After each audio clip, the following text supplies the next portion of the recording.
The forest at dawn was a world suspended between shadow and light, where the air felt thick with moisture and the trees loomed like silent sentinels guarding secrets no one dared disturb. A chill ran through the undergrowth, not from the cold alone but from the weight of something unseen, something ancient and watchful. The earth was damp and uneven, the leaves slick beneath fragile footsteps, yet in the midst of this deceptive stillness, movement emerged. A figure crawled from the heart of the woods, one man alone, his body bruised, torn, and trembling.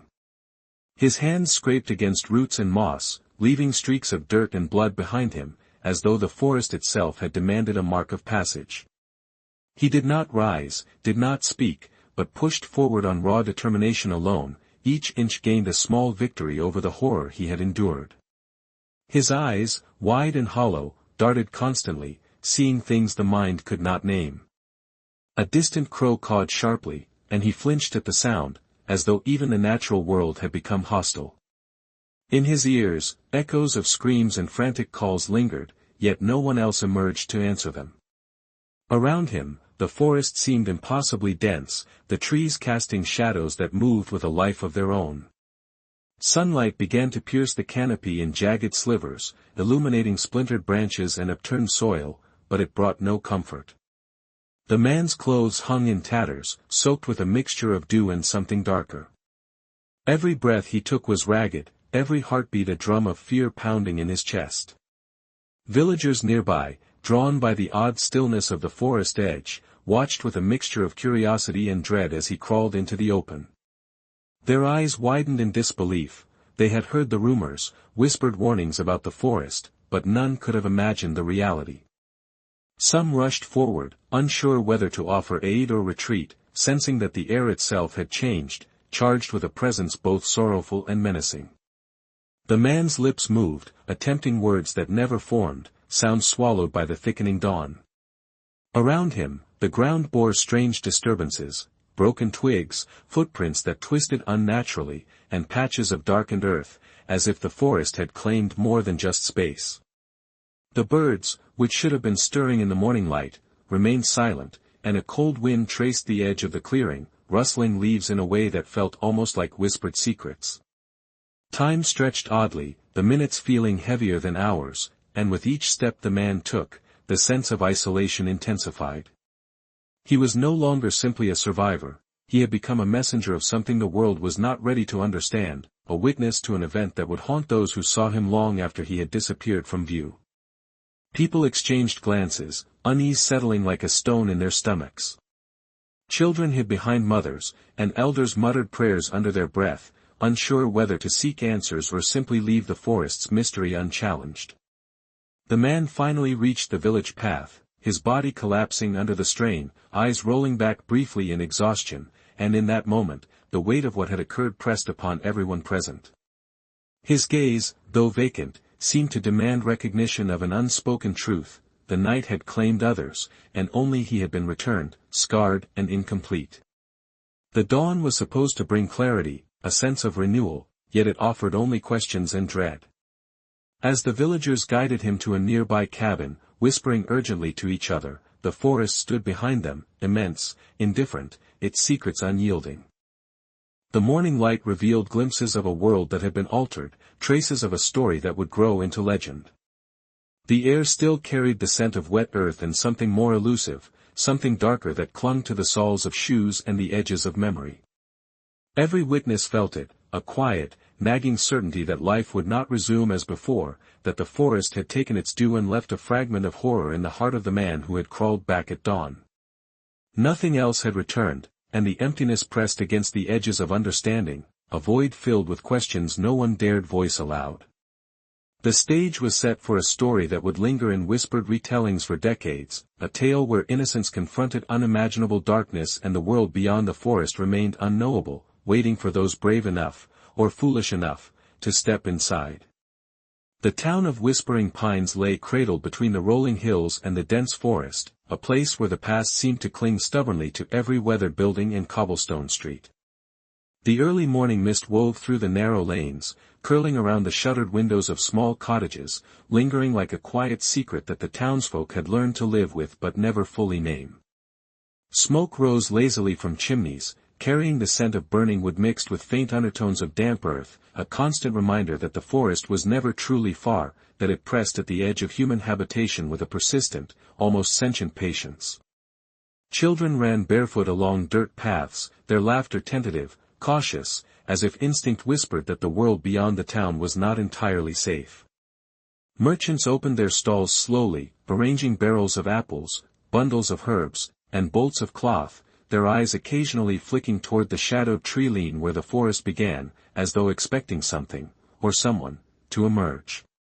The townsfolk went about their routines, the daily rhythms of life punctuated by subtle unease, a collective knowledge that the woods held stories no one dared speak aloud. Generations had passed here, and with them, tales of vanished travelers, unexplained noises, and strange lights flickering between the trees at night. Some dismissed these stories as superstition, products of imagination or fear, but others, particularly the elders, nodded knowingly, their faces etched with lines carved by both sunlight and secrecy.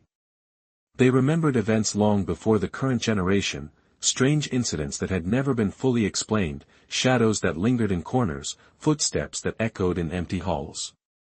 Whispering pines had survived floods, epidemics, and harsh winters, yet it was the forest that the people feared most, not because of its wilderness, but because it had a memory, a will that seemed indifferent to human presence, a quiet insistence that it would reclaim what wandered too far. The town itself was modest, a central square with a fountain that had long since cracked, flanked by a small chapel whose steeple pierced the sky, and lined with homes built of timber and stone. The architecture bore the marks of generations, porches sagging under time's weight, shutters warped and painted over countless times, and doors that creaked ominously in the wind. Lanterns hung from wrought iron brackets, their glow flickering in the fog like sentinels keeping watch, and church bells tolled at intervals, marking not just the hours but the rhythm of life in a place where the natural world always reminded residents of its supremacy. The town's inhabitants were bound by routines and a communal sense of survival. Farmers rose before dawn to tend their fields, tending to crops that fed the town while also ensuring they did not stray too close to the forest edge. Blacksmiths shaped iron in the early heat, hammers ringing with precision, yet even in these familiar sounds, a tension persisted, a knowledge that order was temporary and that chaos, however rare, could emerge from the woods without warning. Families gathered for meals in dimly lit kitchens, sharing bread and stew, their conversations laced with caution. Mothers warned daughters to avoid the forest paths alone, fathers reminded sons not to boast of courage that would tempt misfortune, and children internalized these warnings as truths that extended beyond mere rules, truths about the fragility of human life in the face of something vast, impenetrable, and unknowable. Religion played a constant, if quiet, role in daily life. The small chapel at the center of town was not only a place for worship but a refuge for those seeking comfort against anxieties that logic could not soothe. Candles flickered in the early morning fog, prayers were whispered under breath, and sermons often spoke of divine protection against forces unseen. Yet even within the walls of faith, doubt lingered. Some townsfolk questioned whether the forest's terrors were natural or supernatural, whether they were tests of faith or proof of human insignificance. These questions were seldom answered, instead left to fester in the shadows of minds burdened by fear, leaving the community with an uneasy equilibrium. Life must continue, yet caution was always woven into each action. Social hierarchies were subtle but present, affecting the flow of daily interaction. Wealthier families lived in slightly larger homes closer to the town center, their influence extending to decisions about communal resources and enforcement of town rules. Laborers and farmers occupied the outskirts, nearer to the creeping edge of the forest, a subtle reminder that proximity to danger often correlated with status. Even in these divisions, however, the shared experience of living beside a place that could consume the unwary created bonds of mutual vigilance. Everyone watched, everyone whispered, everyone understood that no amount of authority or wealth could wholly protect one from the forest's reach. Folklore threaded through the town's history, its presence almost tangible in the air. Old women told stories of vanished children who had wandered too far, of men who had not returned from hunting trips, of lights and figures glimpsed between the trees at twilight. These tales were recounted in quiet tones, never loudly, never with certainty, but with a reverence that suggested their truth was beyond dispute. Even the skeptical youth felt the weight of these stories, a lingering dread that shaped their movements and decisions. Some claimed that the forest itself was alive, that it remembered those who entered and claimed them according to some inscrutable pattern. Others believed spirits lingered among the trees, restless and watching, ensuring that the innocent remained cautious and the bold were punished. Whatever the truth, the effect was unmistakable. The forest and the town existed in a tense, delicate balance, each influencing the other, neither fully separate, neither fully understood. Despite the tension, life in Whispering Pines was not devoid of beauty. Sunlight broke through the canopy in golden shafts, illuminating cobblestone streets with a warmth that softened shadows. Flowers grew in small garden plots, and the laughter of children sometimes pierced the veil of unease. Markets thrived with exchange, the smell of fresh bread and roasting meat filling the air, and human connection provided brief respite from the looming presence of the woods. Yet all of these moments were fragile, fleeting, easily shattered by the knowledge that the forest waited, patient and unyielding, and that the boundary between safety and peril was far thinner than anyone wished to admit. It was into this town, steeped in both routine and dread, that the morning after the men ventured into the woods arrived. The people of Whispering Pines were unaware of the full extent of what had transpired, yet instinctively, almost instinctively, they sensed that something irrevocable had occurred. Their world, familiar and contained, now intersected with a darkness that neither prayers, labor, nor vigilance could fully confront. The streets seemed quieter than usual, conversations were hesitant, and even the animals appeared subdued, as if the very pulse of life had been altered. The town stood poised on the edge of understanding and fear, the invisible boundary between innocence and the unknown growing ever thinner with each passing moment. In Whispering Pines, the forest was not merely a place of trees and undergrowth, it was a presence, a force woven into the very identity of the town, shaping its people, its culture, and the fragile sense of security they all clung to. Every glance toward the tree-line reminded them that the woods had claimed dominion beyond their comprehension, and that in time, the full story of what had begun last night would unfold, carrying with it revelations, terror, and truths that might never be reconciled with the life they thought they knew. The girl had always seemed to belong more to the edges of the town than its center, her presence a quiet anomaly that both intrigued and unsettled those around her. She was 14, slender, with dark hair that fell in soft waves over her shoulders, and eyes that seemed too knowing for her years, reflecting a curiosity about the world that could not be contained within the narrow streets of Whispering Pines. She moved with a lightness that made her seem almost a part of the air itself, slipping between trees, climbing low branches, and exploring hidden hollows where the townsfolk never ventured. Her name was spoken softly, usually in concern or warning, for though she appeared spirited and fearless, there was an unspoken understanding that the forest was no place for a child. Parents muttered under their breath about how she would vanish if left unchecked, but her family, protective though they were, knew that admonitions alone could not tether her restless energy. She had a quiet intelligence and an awareness of the world beyond what was taught in the small schoolhouse. Sometimes she would be caught reading old journals, tracing the faded ink with fingers that trembled with wonder and unease. Other times, she would linger at the forest edge, staring into the shadowed depths where light struggled to penetrate, as if drawn to secrets only she sensed. Friends were few, as she preferred solitude, though the ones who accompanied her spoke later of a brightness in her presence that made the woods feel less threatening.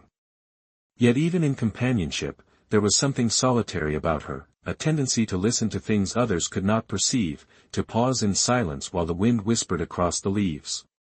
On the morning she disappeared, she had been seen collecting wildflowers near the fringe of the trees, her basket balanced carefully in her arms.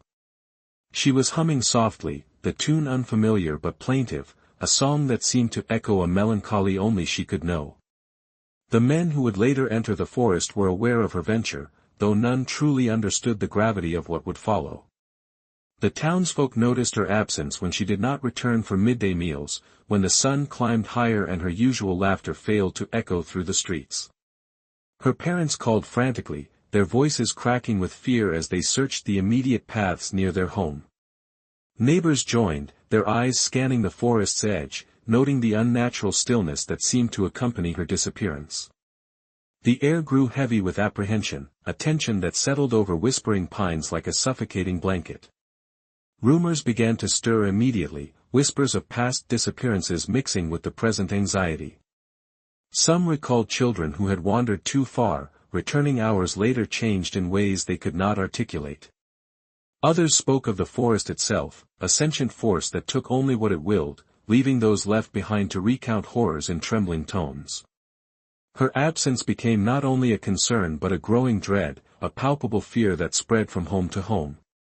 Even those accustomed to the forest's quiet threats felt a chill at the thought of a child alone within it.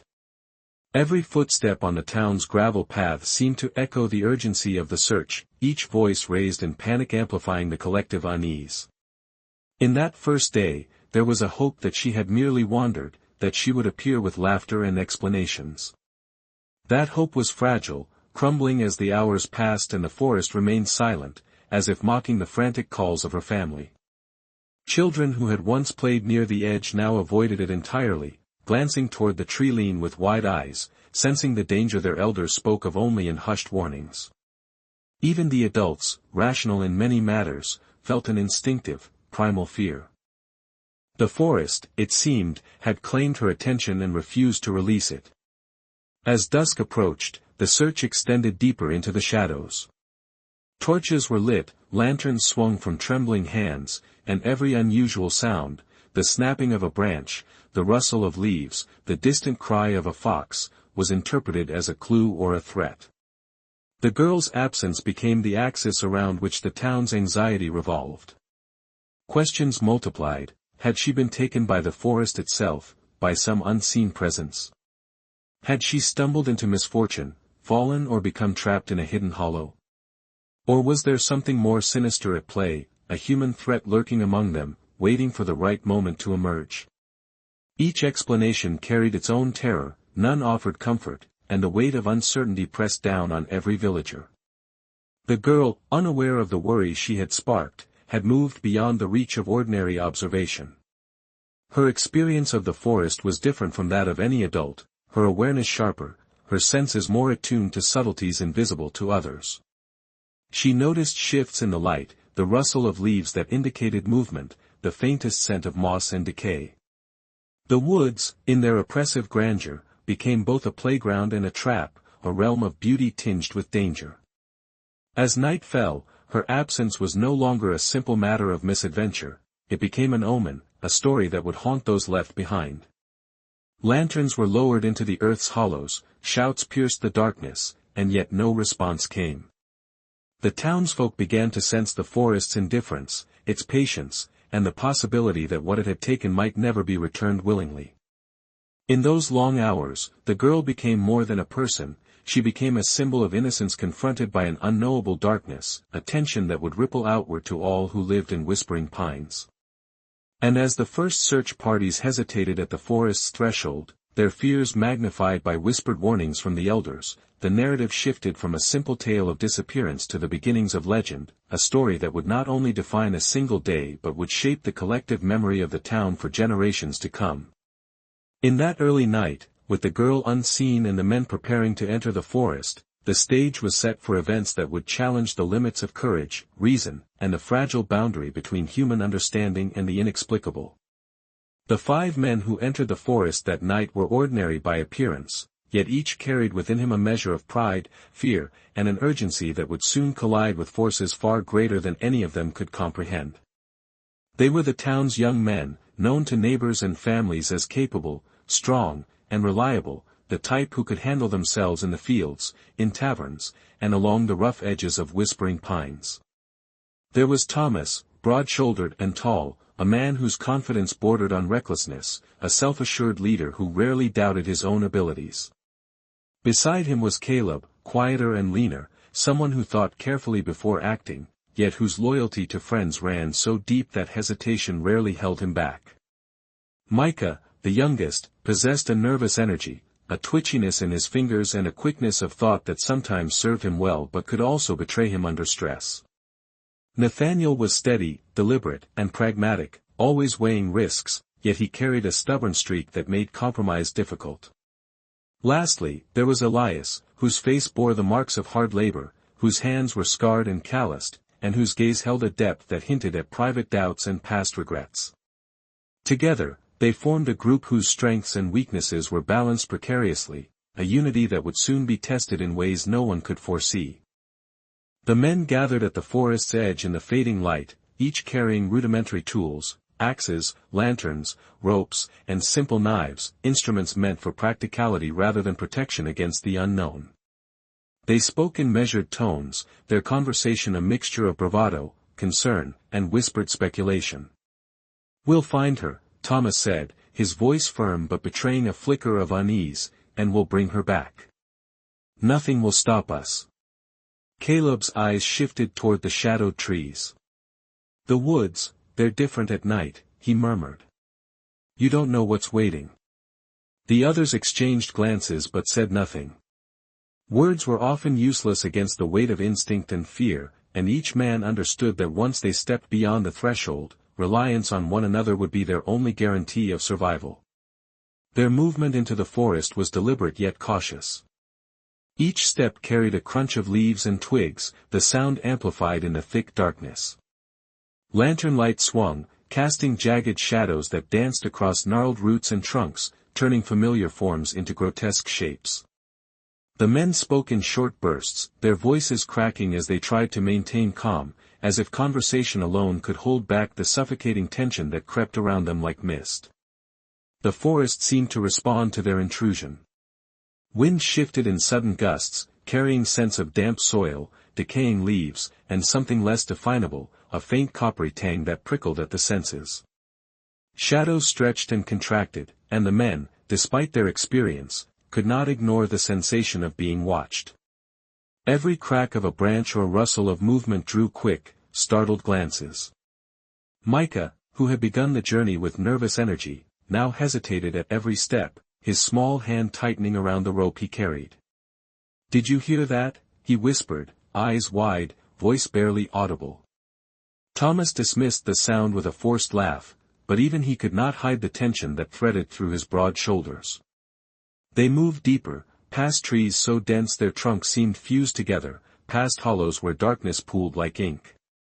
The forest was alive in ways the men had never known, its presence almost tactile, pressing against them, probing their resolve. With each step, their individual personalities became more apparent. Thomas's leadership wavered under pressure, his confidence strained by the forest's oppressive nature. Caleb's caution grew into near paralysis, while Micah's nerves spiked into outright fear. Nathaniel attempted to mediate between overconfidence and hesitation, yet his practicality could not fully anchor the group. Elias, who had carried a quiet sense of foreboding from the beginning, now seemed to anticipate threats in ways that made others uneasy. Tensions rose, subtle arguments emerging over direction, speed, and how to respond to perceived signs of danger. "We should stick together," Nathaniel urged, glancing back over the uneven terrain. "No splitting up." "We're following tracks," Thomas replied, pointing to a faint disturbance in the undergrowth. "If we divide, we cover more ground." Disagreement crackled in the air, a mix of pride, fear, and determination, yet they pressed forward, each man aware that hesitation or retreat might doom them to regret. Shadows lengthened as night deepened, and the forest seemed to close in, corridors of trees narrowing, twisting, and bending unnaturally. Strange noises emerged, the snap of a branch that could not have been a deer, a rustling in a direction that no wind had touched, whispers of sound that might have been words but were too fleeting to understand. The men's senses, sharpened by tension, interpreted these cues in varying ways, and paranoia began to take root. Confidence cracked into doubt, and doubt festered into fear. Their camaraderie, forged through labor and town life, was tested by the forest's suffocating presence. They relied on one another, yet simultaneously, they began to see the forest as an adversary with its own intent. Even Thomas, whose bravado had carried them to this point, felt the gnawing sensation that something beyond human comprehension was influencing events. As the hours stretched, the men encountered evidence of disruption, broken branches arranged in strange patterns, faint markings etched into bark, disturbed earth that suggested movement without discernible purpose. These signs heightened their unease and began to fracture their collective sense of reality. Each man's reaction was different. Micah trembled, eyes darting to every shadow. Caleb muttered prayers under his breath, seeking divine protection. Nathanael measured paths carefully, attempting rational explanations. Elias watched silently, analyzing patterns no one else noticed. Thomas, despite his determination, faltered at moments, his face revealing the strain of responsibility.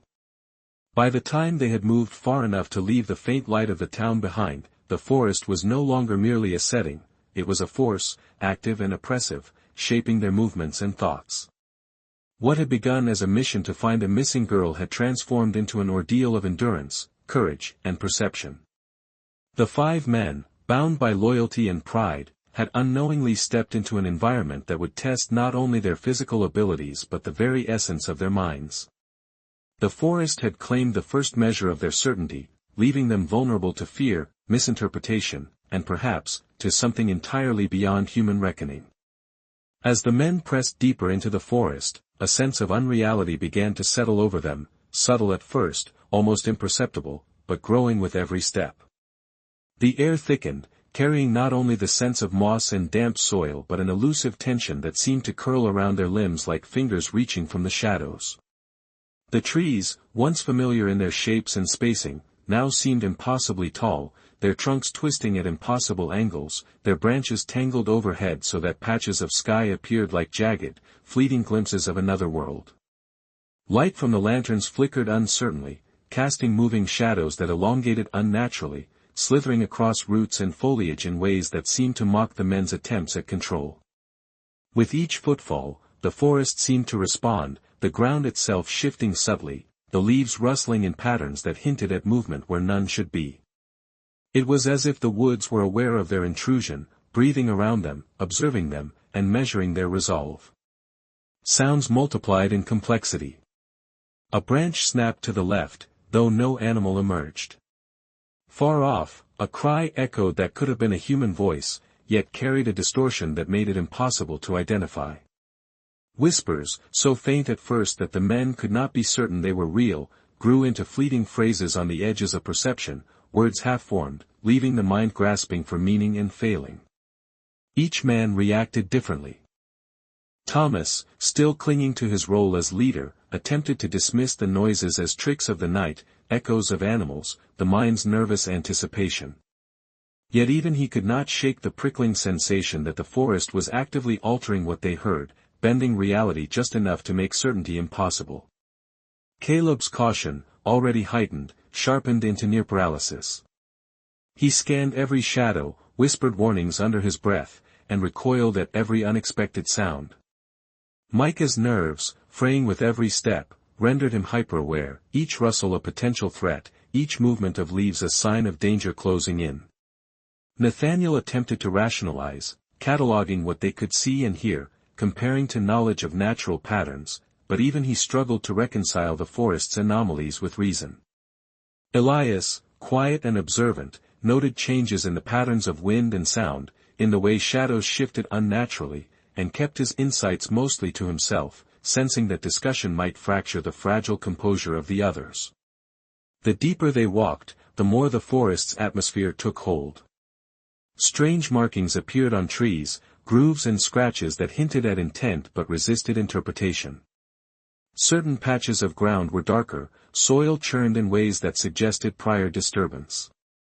Light failed to penetrate in some areas, leaving the men in pockets of impenetrable shadow that felt as though they were alive, pressing against the edges of perception. In these moments, whispers became more insistent, though always just beyond understanding. The mind, strained by fatigue and fear, attempted to construct meaning where there was none, or perhaps where meaning was deliberately withheld. Movement among the shadows seemed to follow patterns, always just out of reach, fleeting glimpses of shapes that could not be named. The men began to speak less, their conversation reduced to short observations and occasional reassurances. Each word carried weight, every silence amplified. The forest's presence was not merely a backdrop, it had become a participant, interacting with them, testing them, and reshaping their awareness. Hours seemed to stretch unnaturally. Time lost its usual measure, each minute feeling drawn out, heavy, oppressive. The men stumbled over roots, paused at indistinct sounds, retraced steps that seemed familiar yet had no memory of being taken. Frustration, fatigue, and fear mingled in equal measure. Shadows lengthened, shrank, and shifted in ways that defied logic. Every glimmer of light became suspect, every sound a potential herald of danger. Thomas attempted to rally the group, insisting that they stay together, move with purpose, yet even his voice carried a tremor of doubt, betraying that the forest's influence extended to the mind itself. Caleb's murmured prayers became more frequent, an attempt to anchor himself to familiar certainties. Micah's trembling grew, his eyes wide, scanning constantly, seeing more than others perceived and questioning whether those visions were real. Nathaniel catalogued anomalies meticulously, trying to make sense of patterns in the foliage and soil, yet each discovery seemed to contradict the last. Elias observed quietly, noting that the men were already behaving differently than when they entered. Their steps were cautious, glances darted frequently, and reactions to sound were disproportionate, proof that the forest had begun to unravel their psychological stability. The group stumbled upon small clearings that seemed ordinary at first glance, yet each bore subtle distortions, leaves arranged unnaturally, animal tracks that led nowhere, depressions in the earth as if something had paused there and then vanished. These spaces carried an aura of expectation, a suggestion that the forest was presenting moments for observation, that each clearing might contain answers, though none were offered. Fear, a constant companion now, became a shared force. They spoke in hushed tones, sometimes pausing entirely, listening as if silence itself might reveal the forest's intentions. Shadows shifted in response to their gaze, wind moved against them with deliberate timing, and the faint whispers persisted, growing ever more tantalizing, ever more maddening. At one point, Thomas thought he saw movement ahead, a figure fleeting between the trees, but when the group approached, there was nothing. Micah swore he had heard the girl's voice calling faintly, carried on the wind in tones both familiar and alien.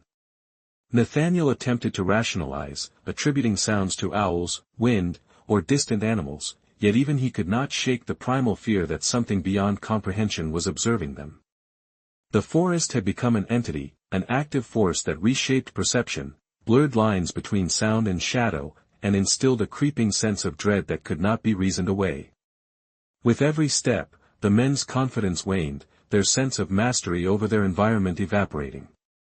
By the time they reached a point where the trees pressed in tightly, leaving only a narrow path, each man was acutely aware of the forest's presence as a sentient adversary. Whispers threaded through the branches, the language of leaves and wind, an almost conscious communication that evoked unease and fascination simultaneously. They were no longer merely seeking the girl, they were participants in a dialogue with something vast, patient, and incomprehensible, a force that would continue to test their resolve as darkness deepened and the journey stretched toward an uncertain end. As the hours dragged on and the forest thickened around them, the first signs of collapse began to emerge among the 5 men. What had started as a coordinated search grew increasingly disjointed, the cohesion they had relied upon now fraying under the weight of exhaustion, fear, and the forest's oppressive presence. Thomas, whose confidence had carried them into the woods, began to show cracks in his resolve. His steps grew uneven, hesitations punctuating what had once been bold, decisive movement. He barked orders more sharply than before, a desperate attempt to maintain control, but his voice betrayed anxiety, rising and falling with the cadence of uncertainty. Caleb, ever cautious, retreated inwardly, his sharp eyes scanning every shadow, noting details that might have otherwise gone unnoticed. Small movements, rustling leaves, a falling branch, the faint shift of a shadow, made him jump or flinch, each incident chipping away at the composure he had brought into the forest. Micah's nervous energy had become nearly uncontainable. He stumbled more frequently, his hands shaking, his tongue fumbling over words meant to reassure the group. Even when Thomas spoke, his assurances barely reached Micah, who now seemed trapped in a fog of fear and hyper-awareness, hearing sounds and seeing shapes that may not have existed outside his imagination. Nathaniel attempted to anchor the group with reason, measuring distances, cataloging observations, and trying to anticipate the path forward. Yet his mind, strained by hours of disorientation and relentless uncertainty, began to falter. Each new anomaly, a footprint that led nowhere, an upturned patch of earth, or a tree scarred in strange ways, challenged his understanding, forcing him to question not just the forest, but his own perception. Elias, silent and observant as ever, noticed the subtle signs first: the uneven gait of Thomas, the tremor in Caleb's hands, the wide-eyed vigilance of Micah, the tightening jaw of Nathaniel. He understood that the men were beginning to fracture psychologically, the tension between fear and determination spiraling toward inevitable breakdown. It was in these moments that the forest revealed its subtle cruelty. The path that had seemed familiar twisted into unrecognizable shapes, roots shifted beneath their feet, and the terrain itself appeared to resist movement. Small clearings that once seemed benign now felt like traps, enclosed by shadows that pressed close, as if the forest sought to disorient and isolate them further. Their senses, already heightened, betrayed them repeatedly. Sounds came from directions that could not be traced, shadows moved against the expected angles of light, and the faintest rustle was magnified in significance. The men began to question what was real and what was illusion. A sudden snapping of a branch sent Thomas and Caleb ducking instinctively, only to find the forest empty. Micah whispered that he saw a figure moving just beyond the light of the lanterns, a fleeting silhouette that vanished before anyone else could confirm it. Nathaniel tried to convince them it was imagination, yet even he felt the creeping sensation that the forest had a will, one that was guiding them into uncertainty. Arguments began to surface, subtle at first. Thomas insisted they continue in a direct line, following faint tracks he believed could lead them to the girl. Caleb cautioned against rushing, warning that haste would bring danger. Micah became agitated, panicked by shadows and whispers, while Nathaniel sought compromise, attempting to mediate logic and instinct. Elias remained largely silent, observing the slow erosion of trust and clarity, recognizing that the group dynamic itself was unraveling under pressure. Minor mishaps escalated tension further. A lantern was dropped, extinguishing its light, plunging them briefly into darkness so complete it felt suffocating. A rope became entangled around a root, forcing a pause that stretched into minutes of frustration and fear. Every incident magnified the sense of vulnerability, convincing each man that the forest was testing them, probing their weaknesses, and amplifying their most primal fears. Sleep deprivation and physical fatigue compounded the psychological strain. Muscles ached, joints burned, and every step required conscious effort. Hunger and thirst gnawed quietly, yet fear prevented the men from pausing to rest properly. Each attempt to regain composure was undercut by the constant awareness that the forest could conceal threats in every shadow, in every whisper, in every unexpected noise. The first signs of descent became visible not just in words, but in actions. Thomas began to pace more aggressively, snapping at suggestions, trying to assert dominance through motion. Caleb lingered behind at points, trailing the group as if the forest might claim him first if he were not careful.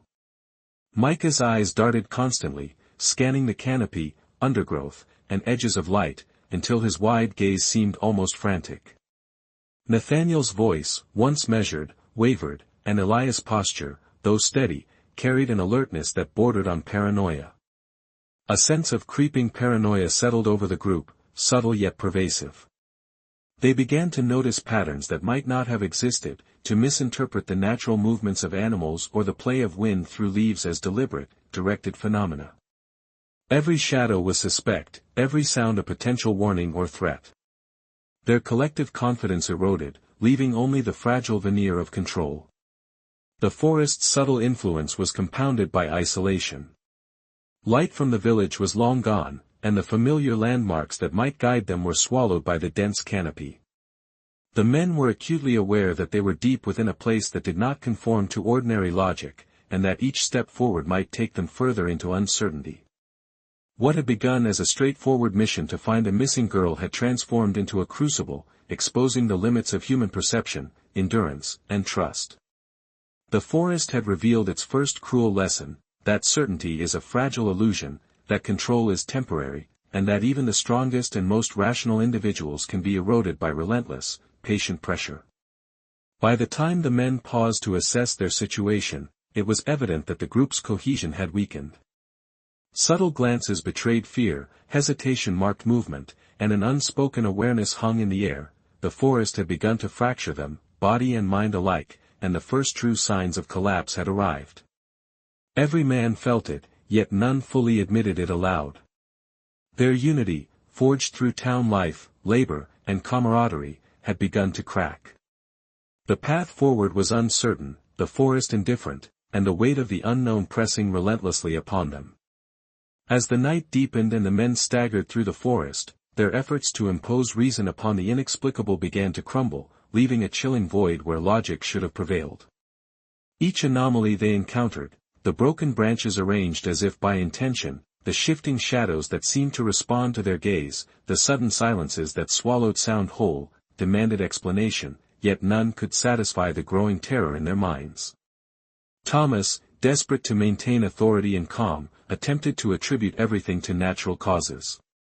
The wind, he insisted, voice tight with forced confidence, the wind makes the branches move, that's all. Shadows play tricks when light flickers like this. Yet even as he spoke, a part of him recoiled at the thought, a small, insistent voice whispering that the forest's behavior could not be reduced to simple physics. Caleb, clinging to superstition more than he cared to admit, muttered prayers under his breath, his words a shield against a reality he feared too much to acknowledge. "It's a test," he whispered, eyes darting to the darkened canopy. "God is watching us, sending signs we must obey." The others remained silent, some out of disbelief, others because any response felt futile. Micah's mind, already frayed by fatigue and fear, oscillated wildly between rationality and panic. He tried to convince himself the noises were animals, that fleeting shapes were birds or deer, that the disjointed patterns in the undergrowth had mundane explanations. Yet his eyes betrayed the lie he told himself, reflecting a dawning recognition that the forest had an intelligence beyond human comprehension, one that mocked attempts to explain it. Nathaniel, always the methodical observer, catalogued the evidence they encountered in meticulous detail, hoping to construct a coherent theory. Broken twigs, disturbed leaves, faint tracks in the damp soil, all were noted and weighed for significance. He suggested they might be following animals, that faint marks indicated hunting paths, that their perceptions were skewed by stress.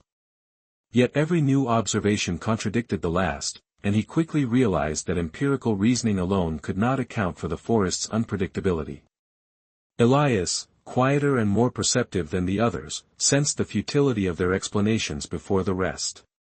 He noticed patterns that hinted at agency, the forest reacting in subtle ways to their presence, almost as if aware of their attempts to rationalize. He understood that the human mind craves closure, that logic is a fragile vessel when confronted with the incomprehensible, and that this night demanded surrender to uncertainty.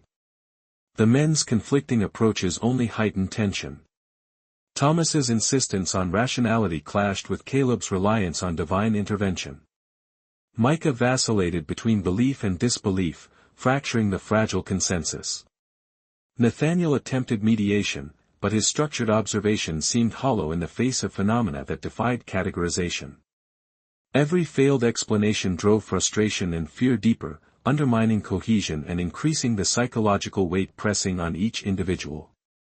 Attempts to find tangible causes were undermined by the forest's capacity for unpredictability. Tracks led to nowhere, shapes disappeared as quickly as they appeared, and sounds arose in impossible directions. Even when they paused to examine evidence, the forest seemed to shift subtly, undoing clarity the moment it was attained. Their rational constructs, science, observation, prior experience, proved inadequate, leaving only unease and a growing awareness that control was an illusion. At times, brief flashes of near-reasonable explanations offered comfort, only to collapse under closer scrutiny. A rustle in the leaves might be an animal, yet the pattern of its movement defied any natural behavior. A faint light through the canopy could be moonlight, yet it flickered as if guided by intention, moving in ways that contradicted wind and shadow. The forest teased them, offering fragments that suggested answers, then withdrawing them, reinforcing a sense of helplessness. The men began to question not only the forest but themselves. Could exhaustion be playing tricks on their eyes and ears? Were they imagining what did not exist? Yet no combination of fatigue, imagination, or natural phenomena could fully reconcile the evidence before them. Each failure to explain further eroded confidence, leaving the group vulnerable to panic and misjudgment. The forest's subtle manipulation of perception created a feedback loop: fear heightened awareness amplified anomalies, anomalies reinforced fear. In this way, the environment dictated experience, shaping reality not by overt violence but through suggestion, insinuation, and disorientation. Discussion among the men became strained, almost ritualistic.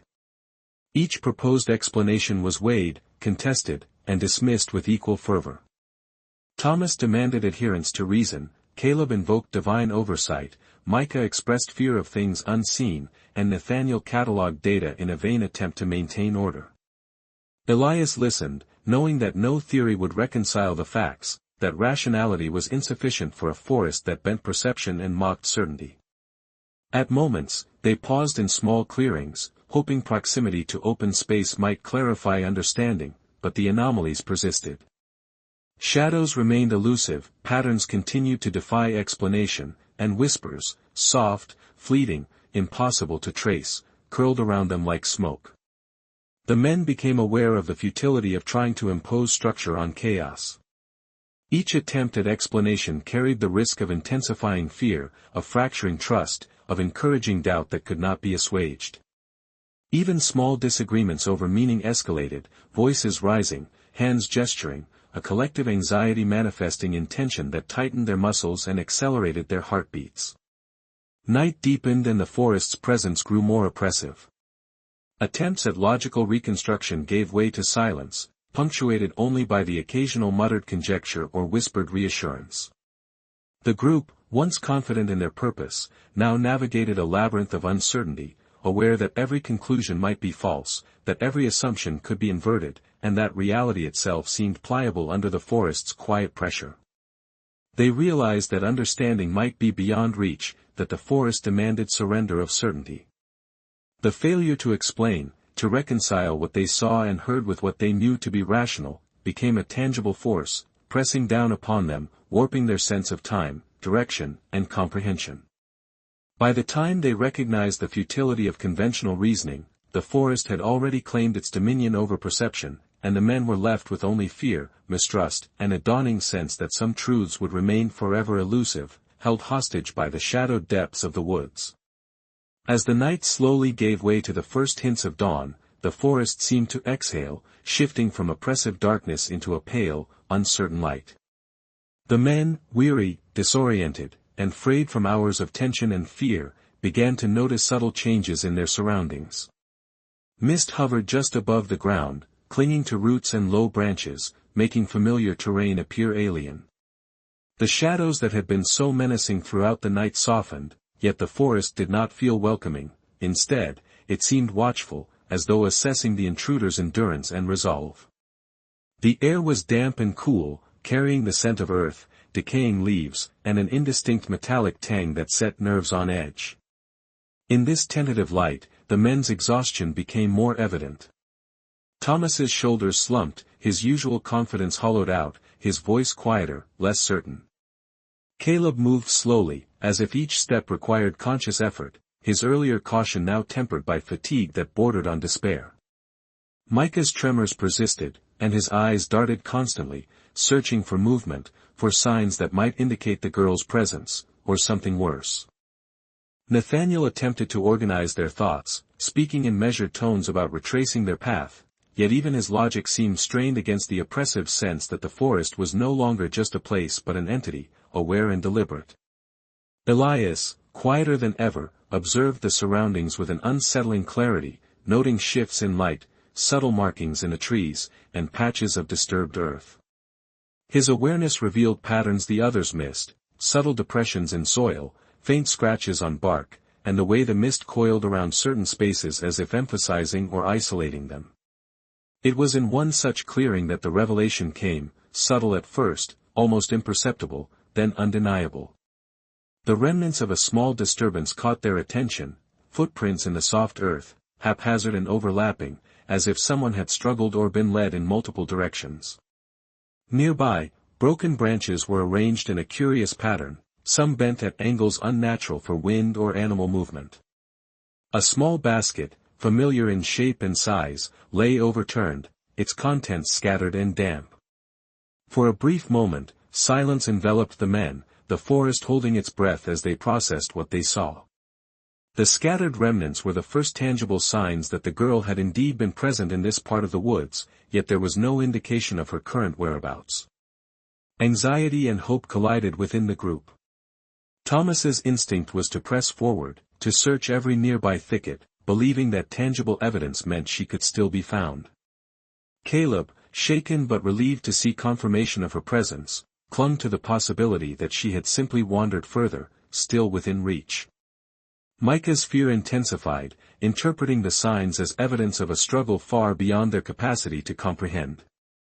Nathaniel catalogued every detail, noting patterns that suggested movement, pauses, and anomalies that could not be easily explained. Elias observed quietly, understanding that these signs, while confirming her presence, also marked the beginning of something far more complex and troubling. The men moved cautiously through the clearing, their footsteps slow, deliberate, as if afraid that sudden movement might provoke the forest itself. Shadows shifted differently now, no longer uniform but fragmented by the first pale rays of sun piercing the mist. The play of light and dark created an effect that made the trees seem to lean, guiding the men toward certain paths while obscuring others. It was in this interplay of light and shadow that the forest revealed its most unnerving quality, the ability to manipulate perception, to create paths that seemed logical while concealing dangers or departures from reality. They followed the tracks cautiously, noting breaks and interruptions in the soil that suggested the girl had not simply wandered aimlessly. Certain branches were bent downward, as if someone small had pushed through, while others bore marks indicating attempts to climb or navigate obstacles. The forest's trail was both a guide and a riddle, offering clues that demanded interpretation yet withholding definitive answers. Time became elastic in this pale dawn. Each moment stretched, the men aware that the light would soon grow stronger, yet reluctant to leave the shelter of mist that offered concealment and obscured their sense of direction. The realization came gradually, the girl had been here, but she was no longer in sight. Panic, fatigue, and the creeping awareness of the forest's power converged, leaving the men both determined and apprehensive.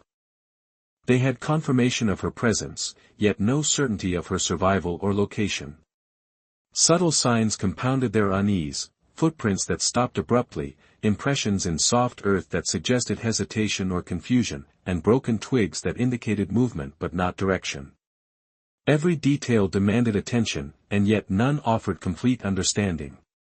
The forest's manipulation of perception had escalated, even light itself seemed directed, highlighting some areas while leaving others in ambiguous shadow. This manipulation intensified the sense of disorientation and forced the men to rely on instinct more than observation. Whispers, faint and almost human in cadence, drifted through the trees, teasing comprehension but never delivering it. The men could not discern whether these sounds were echoes of their own fears, misinterpreted natural noises, or something else entirely. The forest's influence on the psyche became increasingly apparent, subtle, cumulative, eroding confidence, altering perception, and heightening tension. At this pivotal moment, the first dawning realization took hold collectively: the forest was not passive, not a neutral backdrop. It had agency, patience, and an intelligence that resisted explanation. The girl's disappearance was intertwined with this presence, a mystery that could not be resolved simply by searching, observing, or reasoning. The men, united by purpose yet fractured by fear, understood that the challenge was now not only to locate her but to navigate the forest's shifting reality, to interpret its clues without succumbing to exhaustion, doubt, or misperception. Dawn's light revealed more than evidence, it revealed their own vulnerabilities.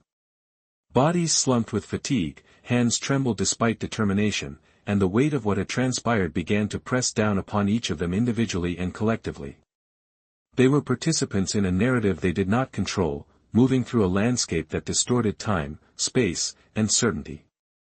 The forest held the girl, or perhaps had already claimed her in ways that could not be reconciled with human understanding. As pale light increased, shadows receded slightly, yet the menace of the woods persisted, and the men recognized that the dawn, while illuminating, did not guarantee clarity. In the quiet, mist-filled clearing, with evidence of the girl's passage before them, a somber truth emerged. The search had entered a new stage, one defined by ambiguity, danger, and the forest's inscrutable will. Each man understood that the morning light was not liberation, it was revelation. The forest had disclosed the first fragments of its narrative, yet much remained hidden, and the implications of what they had discovered would shape the remainder of their ordeal in ways that were as inevitable as they were terrifying. When the men finally returned to the edges of Whispering Pines, the forest had already begun to reclaim its dominion over the scene, the night's events etched invisibly into the undergrowth and mist. Their return was not triumphant, it was fractured, heavy with exhaustion, uncertainty, and a creeping dread that clung to their limbs and lingered in the hollows of their minds. Thomas emerged first, shoulders slumped, eyes hollow, a man who had once exuded confidence now diminished by the forest's relentless pressure. His voice, when he spoke, was low and tentative, lacking the authority it had held before. Caleb followed, moving with careful, almost ritualistic steps, still haunted by the shadows he had seen and the whispers that had seemed to follow him even beyond the tree-lean. Micah's trembling hands were nearly uncontrollable, and his eyes darted constantly, searching not for threats but for reassurance that the world beyond the forest still adhered to known laws. Nathaniel's cataloging instincts had dulled into silent observation. He noticed every reaction in the group, aware that the ordeal had reshaped not just the men but their understanding of reality itself. Elias, last and quietest, surveyed the surroundings with a subtle vigilance, his mind already piecing together what the forest had allowed them to witness, what it had hidden, and what it demanded they carry with them. The townsfolk gathered cautiously at the perimeter, their faces a mixture of relief and apprehension. They had waited, hearts pounding, hours stretching into an eternity, for signs of the search party's return. When the men appeared, weary and silent, a collective shiver passed through the crowd, the unspoken realization that the forest had tested not only the girl but those who had attempted to retrieve her. The absence of clear answers created a heavy tension. Questions hung in the air, spoken hesitantly, half-formed. "Did you find her?" a parent asked, voice trembling. Thomas could only shake his head, his gaze drifting toward the forest, a place that had transformed from familiar woods into a living entity whose will was incomprehensible. Caleb muttered something about praying, about divine tests, and the crowd listened uneasily, unsure whether to feel comforted or more disturbed. Micah's voice broke when he attempted explanation, the tremor in his words betraying his own uncertainty. Nathaniel offered details of tracks, disturbed earth, and broken branches, but every fact only served to deepen the mystery rather than resolve it. The forest had left tangible evidence of the girl's presence, yet her fate remained uncertain, a haunting ambiguity that spread through Whispering Pines like fog. In the days that followed, silence fell over the town. Conversations were cautious, words chosen with care. The forest became an unspoken boundary, a place whose mysteries were acknowledged but rarely discussed in detail. Children were kept from its edges, adults hesitated before paths that led too close, and a subtle fear threaded through everyday life. Even the most skeptical residents found themselves uneasy, sensing that something beyond comprehension had intervened. Rumors began to circulate, growing in the absence of concrete information. Some spoke of the girl being spirited away by the forest itself, transformed or hidden in ways that defied explanation. Others suggested human involvement, sinister motives concealed behind an ordinary appearance, though no evidence supported such claims. Whispers persisted about shadows that moved unnaturally, sounds carried by the wind, and fleeting figures glimpsed at the forest's edge. Each rumor was treated with a mixture of intrigue and fear, reinforcing a collective sense of caution that settled over the town. The forest, in its patient and deliberate silence, became a character in its own right, shaping the behavior of the villagers and the narrative of the event. Its role was ambiguous, sometimes protective, sometimes menacing, yet always inscrutable. Families adjusted their routines, avoiding the areas closest to the woods, reinforcing paths to the village's center, and instructing children to remain close. Even those who had once wandered freely along the fringes now moved with deliberate care, aware that the forest's memory, or influence, could reach further than the eye could see. Emotional scars lingered. Thomas, once a figure of assured leadership, became quieter, more introspective, haunted by moments he could neither explain nor forget. Caleb's piety deepened, reinforced by a fear that logic alone could not mitigate. Micah exhibited nervousness that did not fade, his perception of shadows and whispers lasting long after the tangible threat had passed. Nathaniel, analytical and rational, struggled to reconcile the limits of observation with the persistence of unexplainable phenomena. Elias, though outwardly composed, carried the weight of the forest's subtle intelligence, aware that he had glimpsed a depth few could comprehend. Town gatherings were subdued. Celebrations were muted, children's laughter more tentative, conversations often diverted when the forest was mentioned. Locals instinctively recognized that discussion of the girl and the night's events had a potency that could unravel composure. The collective psyche of Whispering Pines had been altered, and though life continued, an underlying tension persisted. Memory of the event lingered, not as a story concluded, but as a narrative paused, unresolved and open to interpretation. The forest remained an enigmatic boundary, a place where certainty and reason faltered, leaving only cautious reverence and silent acknowledgement of its influence. Over time, new arrivals to the town heard fragments of the tale, whispered stories of 5 men, a missing girl, and a forest that held secrets too vast to be contained in explanation. Older residents offered warnings, tales told in muted tones, reinforcing the sense that the woods demanded respect, observation, and caution. The forest's power, subtle and patient, ensured that the night's events were never forgotten, that the silence and uncertainty were preserved as both cautionary tale and living legend. In this aftermath, the people of Whispering Pines lived with the knowledge that not all mysteries could be solved, that some truths existed beyond comprehension, and that the forest, in its quiet and deliberate manner, had left an indelible mark upon the town, the men, and the collective consciousness of all who dwelled there. The absence of resolution weighed heavily, a reminder that sometimes survival alone was insufficient to grasp the full measure of what had occurred.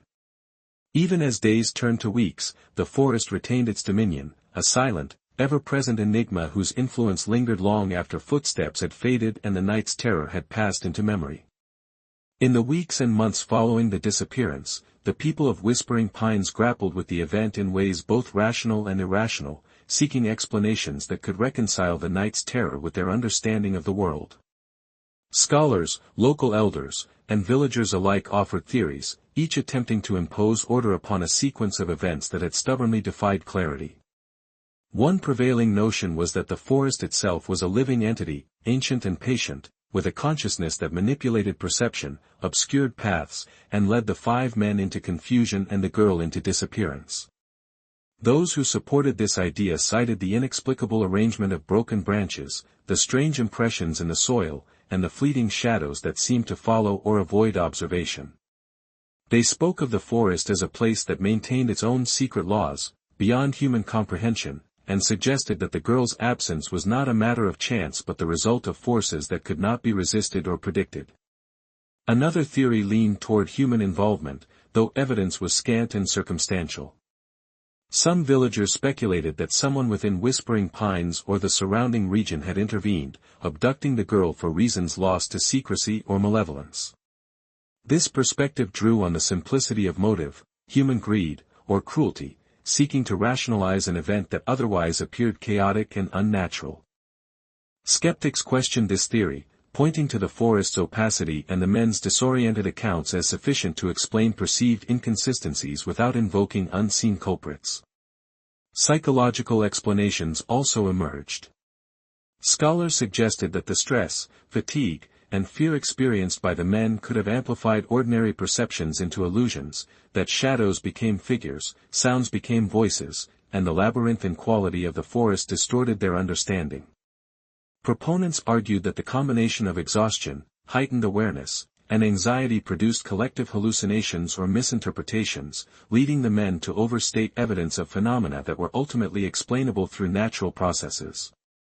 Yet no explanation could fully account for the tangible traces found within the forest, footprints that began and ended abruptly, broken objects, disturbed earth, and fleeting glimpses of movement or sound that left permanent marks on memory.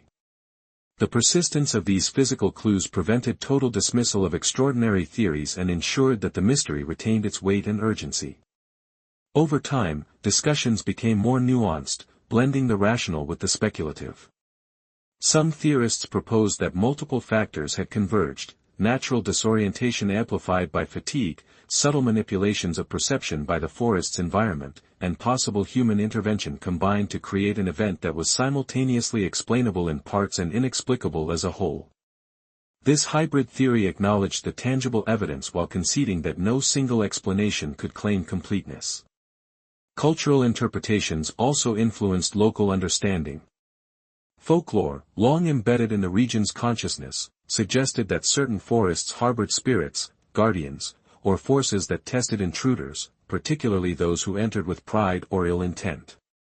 Stories of past disappearances, whispered warnings, and symbolic interpretations of natural anomalies were woven into the narrative, offering a framework for processing fear and uncertainty. While some dismissed these stories as superstition, others embraced them as a necessary lens through which to view the inexplicable, a way to retain a sense of control in a world that had shown its unpredictability. The question of the girl's fate remained unresolved, a constant source of anxiety, speculation, and grief. Was she lost to the forest entirely, consumed or concealed by forces beyond comprehension? Had she survived, finding her own path out while the men became ensnared by confusion? Or had human intervention played a role, with the forest's influence serving as cover for a hidden crime? Every theory carried both plausibility and uncertainty, reinforcing the town's enduring fascination and fear. Scholars debated, villagers whispered, and the story continued to evolve, shaped by retelling and interpretation. Each new observer added perspective, yet each perspective only deepened the sense of ambiguity. Memory and evidence, intertwined with imagination, ensured that the mystery remained alive, resisting closure, demanding contemplation, and provoking reflection on the limits of perception, the frailty of human certainty, and the unknowable nature of the natural world. In the end, the forest's silence and the girl's absence became a persistent lesson, that some events exist beyond the reach of explanation, that mystery can endure even in the presence of evidence, and that human understanding, no matter how diligent, is finite when confronted with forces that are patient, intelligent, and unfathomable. The five men carried their own memories, each scarred by what they had experienced, their recounting partial and fragmented, shaped by fear, fatigue, and the forest's influence. Their stories reinforced the unresolved nature of the incident, ensuring that each retelling preserved the tension, uncertainty, and dread that had defined the night. As years passed, the event assumed a dual existence, historical fact and living legend, a tale told to caution, to evoke curiosity, and to remind all who ventured near the forest that some questions are never fully answered. Scholars continued to investigate, villagers continued to whisper, and the forest itself remained, silent, patient, and impenetrable, holding its secrets within the darkened folds of its branches and undergrowth. The legacy of the girl, the five men, and the forest's inexorable presence persisted, a story without conclusion, a mystery without resolution, and a reminder that the boundaries between reason, perception, and the unknown are fragile and easily crossed. In this unresolved space, the town and its people learned to live with uncertainty, to respect the unseen, and to acknowledge that some truths, no matter how sought after, may remain eternally elusive, preserved in shadow and memory alike. Even years after the incident, the shadow of that night continued to haunt Whispering Pines, lingering not only in memory but in the very atmosphere of the town. Trees along the forest's edge grew taller, denser, and more imposing, as though consciously enclosing the village and reminding its inhabitants of boundaries better left untested. Residents walked with a subtle wariness, eyes flicking toward the tree-line with a mixture of curiosity and apprehension, never fully shaking the impression that the woods themselves were still watching, still aware of intrusions past and present. The 5 men, though physically recovered, carried psychological imprints that never fully faded. Thomas spoke less of his confidence, his leadership tempered by the quiet understanding that authority could be meaningless against forces beyond comprehension. Caleb's devout practices deepened, his prayers more frequent, more ritualized, as if continual vigilance might counteract the forest's enigmatic influence.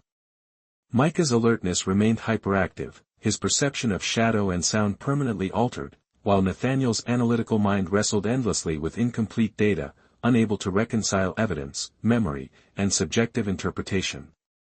Elias, though outwardly composed, became the silent historian of the group, recording, observing, and noting the subtle effects the forest continued to exert upon both the men and the village. The girl's disappearance remained the locus of speculation, her absence a blank space around which countless narratives had formed. Families spoke of her in hushed tones, telling children that wandering too close to the forest could invite forces beyond understanding. Stories grew, some exaggerated by fear, others colored by imagination, each iteration reinforcing the forest's role as a guardian of secrets, a place of both potential and peril. Scholars and travelers who visited Whispering Pines often reported a sense of unease upon approaching the forest. Some described fleeting sounds in the distance that could not be explained, shadows that moved counterintuitively with the wind, and a subtle distortion of light that suggested the woods themselves had a rhythm independent of the natural world.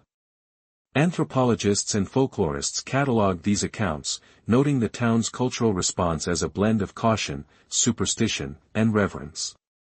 The local economy adapted subtly to the story, with residents occasionally using the tale of the missing girl and the forest's enigma as a cautionary attraction. However, underlying all such practical uses was an unspoken acknowledgement: the story was not entertainment, it was warning. Even adults who dismissed the legend in conversation remained hesitant to venture near the forest's interior after sunset. Naturalists studying the flora and fauna noted unusual patterns. Some species flourished near the edges, while others seemed to avoid certain clearings entirely. Unusual tracks appeared, not fully animal nor human, leading to speculation that the forest itself influenced or guided movement in ways beyond conventional explanation. Over time, the line between reality and myth blurred. Oral accounts shifted as memories faltered or were reshaped by fear.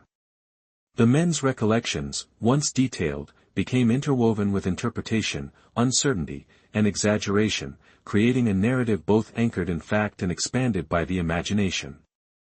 Children grew up hearing fragments of the tale, internalizing both the warnings and the suspense.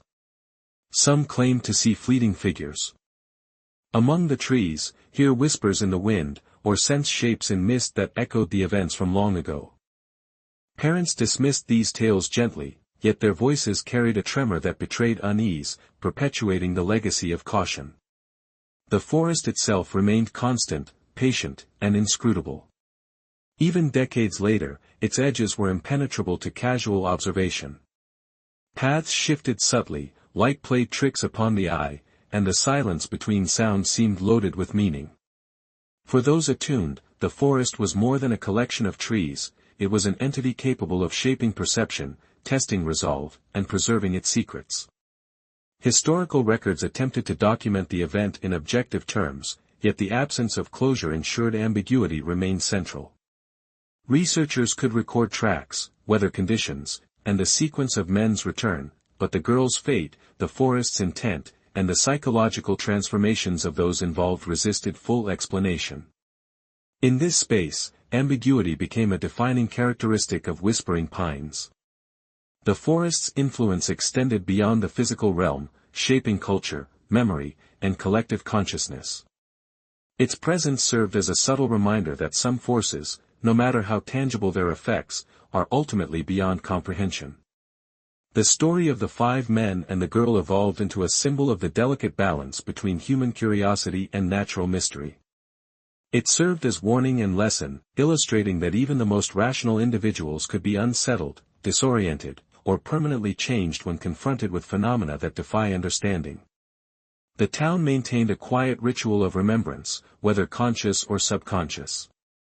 Certain paths remained unused, children were kept from specific clearings, and occasional offerings or prayers were left at forest edges, a tacit acknowledgement of the unknown that had shaped the village's history. These practices, simple yet persistent, reflected both fear and respect, a recognition that some forces must be observed from a distance and not challenged directly. The legacy of the event was also deeply personal. Each of the 5 men experienced recurring memories, fleeting flashes of shadows, whispers carried by wind, and sudden recollections of disjointed paths. These moments were involuntary and often disorienting, reminding them that the forest's influence was not confined to the night of the search. Their lives were subtly shaped by an encounter with the unknowable, their perceptions forever altered by what they had witnessed and survived.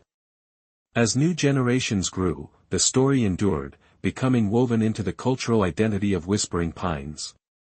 Festivals, stories, and casual warnings reflected an understanding that the forest was both a place of natural wonder and profound mystery.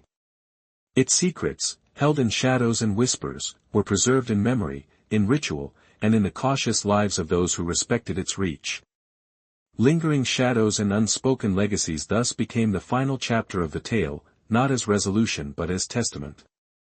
The girl's fate remained uncertain, the forest's intelligence inscrutable, and the psychological imprint upon the men, town, and successive generations indelible. It was a story of absence and presence, of fear and reverence, and of the enduring tension between what can be explained and what must be accepted as beyond understanding. The legacy of that night endured in silence, in observation, and in the cautious rhythm of life along the forest's edge, reminding all who dwelled in Whispering Pines that some mysteries are eternal, their lessons subtle yet inescapable, their truths whispered among trees and carried on the wind for those perceptive enough to listen.